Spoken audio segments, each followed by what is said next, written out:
अच्छा, आप हमें ये बताएं कि रियल स्टेट में इन्वेस्टमेंट करने के लिए कौन से पहलू होने चाहिए? 90% लोग ये बात जानते नहीं है या समझते नहीं है कि जिस बंदे से आप रियल स्टेट बाय करने का सजेशन ले रहे हैं या वो खुद इस चीज को जानता है। तो रियल स्टेट में सबसे पहले तो बाय करने से पहले आपको देन में होना चाहिए कि आप परचेज क्या करने लगे, प्लॉट खरीदने लगे, आप घर खरीदने लगे, आप अपार्टमेंट खरीदने लगे, आप कमर्शियल आउटलेट खरीदने लगे या कोई फाइल लेने लगे। सबसे पहले हम बात करते हैं फाइल की। फाइल जब भी खरीदें ऑब्वियसली वो एक अच्छे डेवलपर से लें जिसका एक ट्रैक रिकॉर्ड हो, जिसकी हिस्ट्री हो। और दूसरा माइंड में इस मुल्क में रखें जब भी फाइल खरीदनी है तो आपको फाइल, अगर आप 4 साल का पेमेंट प्लान ले रहे हैं तो आप माइंड में रखेंगे ये 5 साल तक लगेंगे, 6 साल लगेंगे। क्योंकि हमारे यहाँ पे पहले तो लैंड एक्विजिशन के प्रॉब्लम आते हैं, फिर अथॉरिटी से अप्रूवल के मसले आते हैं। जब तक आपका पेमेंट प्लान 70% 80% मेच्योर नहीं ना हो जाता तो वो उसकी प्लानिंग में ही नहीं जाता। तो लिहाजा फाइल के हिसाब से मैं सजेस्ट करूंगा आपके व्यूवर्स को कि वो एटलीस्ट जितना भी पेमेंट प्लान का वो खरीद रहे हैं 3 साल का 4 साल का, उससे 25% एक्स्ट्रा टाइम रखें तो वो तब जाके उसको फाइल को प्लॉट में डिलीवर होगी। दूसरा आ जाता है हमारा मकान। तो मकान,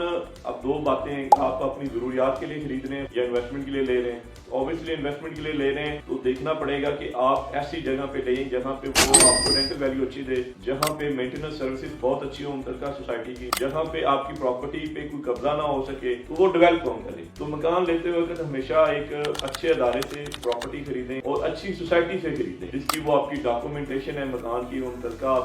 वो प्राइवेट सोसाइटी है तो उसकी सोसाइटी ऑफिस से जाके उसके पेपर चेक किए जाते हैं। अगर वो एलडीए की हदूद में आता है या मुतलका अथॉरिटी के आता है जो एलडीए से अप्रूव्ड होते हैं उनकी जाके एलडीए से वेरिफिकेशन है। और जो प्राइवेट लैंड पे होते हैं जैसे रजिस्ट्री और इंतकाल वाला, उसका हमारा कंप्यूटराइज अराजी सेंटर है, वहाँ पे जाएं या पटवारी को मुतलका को मिले तो ये एक वेरिफिकेशन होती है। बेस्ट इन्वेस्टमेंट है वो अपार्टमेंट की, क्योंकि अपार्टमेंट हमेशा एक प्राइवेट डेवलपर बिल्डर बनाता है तो उसके लिए उसकी जो बिल्डिंग होती है उसका कुल जहान होता है। तो वो वहाँ आपको उस छोटी सी बिल्डिंग के अंदर या बड़ी बिल्डिंग के अंदर सारी सर्विसेज भी दे रहा होता है। एटलीस्ट मिनिमम भी कोई भी डेवलपर है वो 10 साल की गारंटी देता है कि उसके स्ट्रक्चर को कोई मसला हो जाए, कुछ इस तरह का हो जाए। तो ऐसी जगह पे आप देखेंगे 10 साल के अंदर तो आपको प्रॉपर्टी के जितने पैसे हैं वो रेंट की सूरत में पूरे हो सकते हैं। अपार्टमेंट खरीदते वक्त इस चीजों को मद्देनजर रखें कि जहाँ पे आप अपार्टमेंट बिल्डिंग ले रहे हैं वहाँ पे होमलेस पीपल कितने हैं, या लोगों को घर की जरूरत कितनी है, अपार्टमेंट की जरूरत कितनी है। वहाँ पे ये तो नहीं है कि कल को वहाँ एक सोसाइटी डेवलप हो रही है और वहाँ पे लोग मकानों में शिफ्ट हो जाए और अपार्टमेंट खाली हो जाए। तो अमूमन हमारे अपार्टमेंट चलते हैं जहाँ पे यूनिवर्सिटीज बहुत ज्यादा हो, इंडस्ट्रियल स्टेट हो,